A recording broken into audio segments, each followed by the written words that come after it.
أما بعد فقد قال الله الحكيم في كتابه الكريم بسم الله الرحمن الرحيم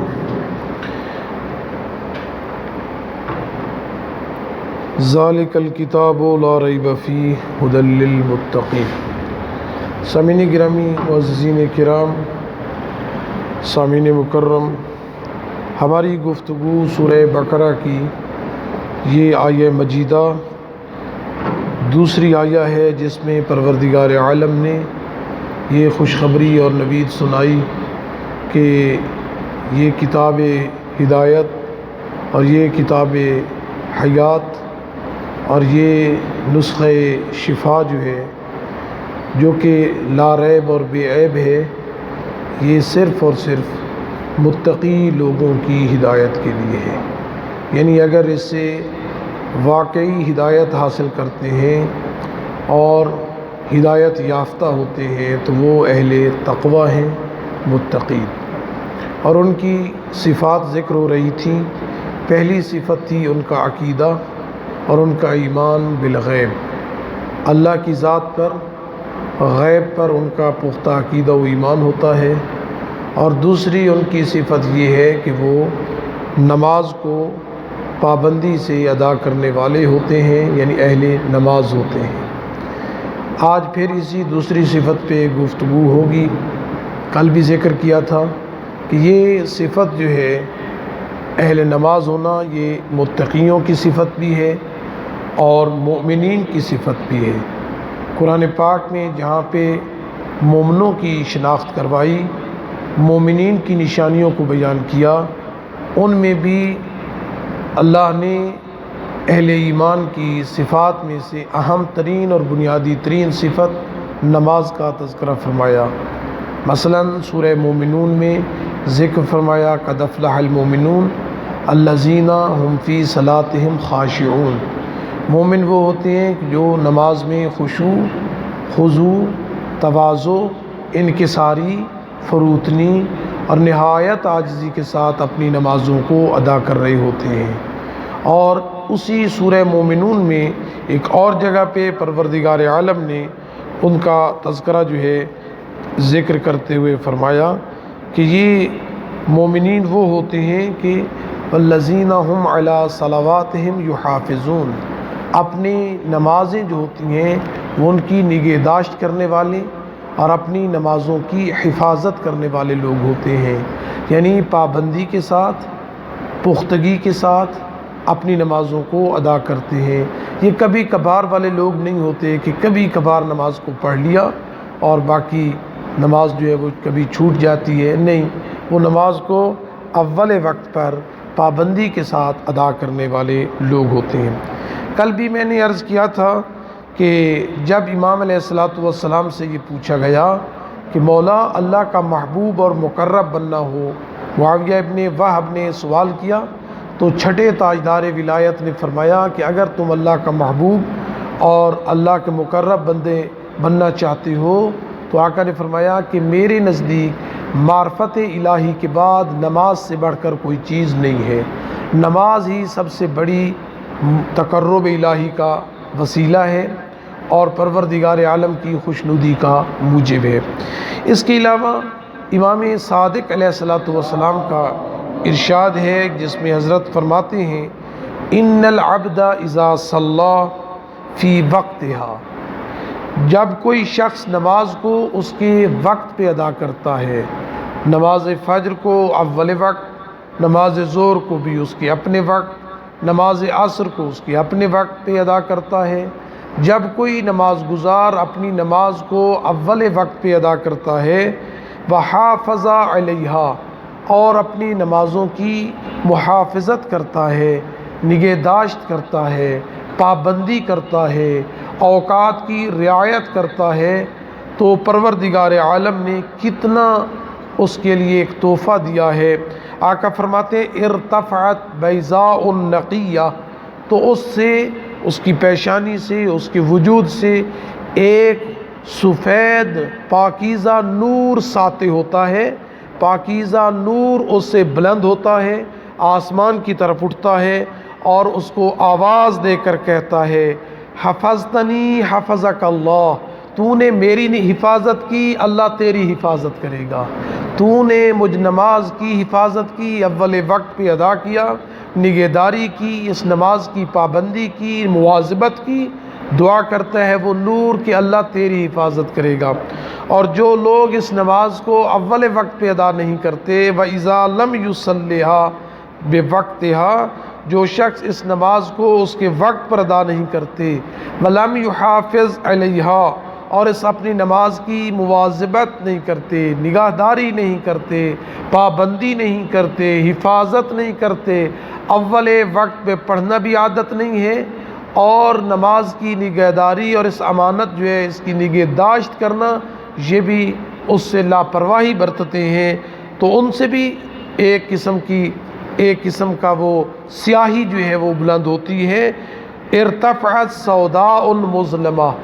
ایک تاریک سیاہی جو ہے وہ آسمان کی طرف اٹھتی ہے، تقول، اور وہ یہ آواز دے کر کہہ رہی ہوتی ہے، ضیعتنی ضیعک اللہ، تو نے مجھے ضائع کیا، تو نے مجھے نقصان پہنچایا، اللہ تجھے نقصان پہنچائے گا، اللہ تجھے نقصان پہنچائے گا، کیونکہ تو نے نماز کی حفاظت نہیں کی۔ لہٰذا اول وقت میں نماز پڑھنا یہ انسان کے لیے باعث نورانیت ہے، باعث رحمت ہے، اور انسان کے لیے یہ کامیابی کا موجب ہے، اول وقت پہ نماز ادا کرنا۔ ایک نقطہ اور عرض کرتا چلا جاؤں، آپ آیہ ولایت کی اکثر تلاوت کرتے ہیں، آیہ ولایت کو پڑھتے ہیں، انما ولیکم اللہ ورسولہ، تمہارا ولی اللہ کی ذات ہے، اور تمہارا ولی اللہ کا رسول ہے۔ اور تمہارا ولی کون ہے؟ اس میں اللہ نے نام کو بیان نہیں کیا، جبکہ حقیقتاً یقیناً اس کا مصداق اتم امیر المومنین مولائے کائنات ہیں، جنہوں نے حالت رکوع میں جب زکوٰۃ دی تو یا مجیدہ نازل ہوئی، اور مولا کی اس میں فضیلت اور مولا کی عظمت اور مولا کی شان کو بیان کیا جا رہا ہے کہ تمہارا ولی اللہ، تمہارا ولی اللہ کے بعد اس کا رسول، اور اس کے بعد اگر کوئی ولی ہے تو وہ ہستی ہے جس کی صفات کو اللہ نے بیان کیا۔ کون سی ہے؟ کہ وہ ذات ہے کہ جو اللہ پر ایمان رکھتی ہے، وَيُقِيمُونَ الصَّلَاةَ، نماز کو قائم کرتی ہیں۔ وہ ہستیاں ہیں، وہ ذات ہے، وہ شخصیت ہے کہ جو اللہ پہ ایمان اور نماز کو ادا کرنے والی ہے، یقیمون الصلاۃ، نماز کو ادا کرنے والی ہے۔ جیسے ہی نماز کا تذکرہ ختم ہوتا ہے، آیہ ولایت کو بھی اگر پڑھیں تو اس میں بھی یہی ہے کہ وہ اللہ کی راہ میں خرچ کرتے ہیں، حالت رکوع میں زکوٰۃ دیتے ہیں۔ اور یہاں متقیوں کی صفات کو اگر پڑھیں تو اس میں بھی نماز کے فوراً بعد آتا ہے کہ اللہ کے نزدیک اہل تقوی متقی لوگ وہ ہیں کہ جو وَمِمَّا رَزَقْنَاهُمْ يُنْفِقُونَ، جو اللہ کے دیے ہوئے رزق میں سے اس کی راہ میں خرچ کرتے ہیں، انفاق کرتے ہیں۔ عزیز دوستو اور مہربانوں، سورہ نحل میں بھی اللہ نے بیان کیا ہے کہ تمہارے پاس جتنی نعمتیں موجود ہیں، تمہارے پاس جتنا رزق موجود ہے، خواہ وہ اولاد کی صورت میں ہو، خواہ وہ مال کی صورت میں ہو، خواہ وہ جائیداد کی صورت میں ہو، خواہ وہ عزت کی صورت میں ہو، خواہ مکان ہوں، جو کچھ بھی تمہارے پاس ہے وہ سب کا سب اللہ کی ملکیت ہے۔ وَمَا بِكُم مِّن نِّعْمَةٍ فَمِنَ اللَّهِ، تمہارے پاس جتنی نعمتیں ہیں ساری کی ساری وہ اللہ کی طرف سے ہیں، یعنی ان کا مالک حقیقی اللہ ہے، ان کا مالک واقعی اللہ ہے۔ ہم اس کے مالک حقیقی نہیں ہیں، ہم تو وسیلہ ہیں،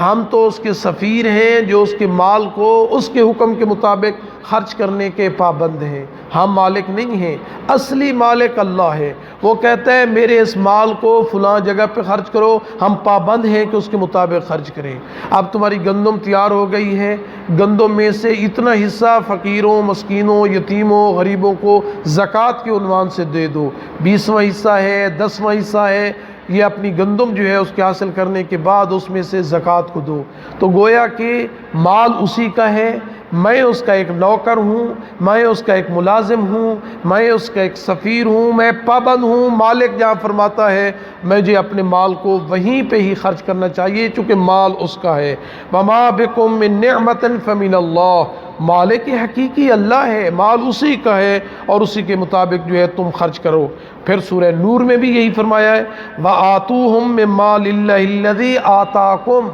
اللہ کے اس دیے ہوئے مال کو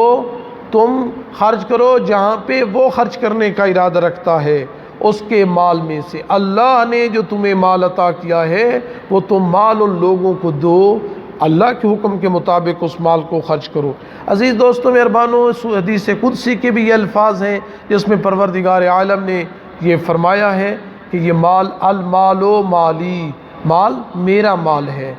والفقراء عیالی، یہ فقیر لوگ جو ہیں، غریب لوگ جو ہیں، یہ تنگ دست لوگ جو ہیں، اللہ کہتا ہے یہ میرے اہل و عیال ہیں،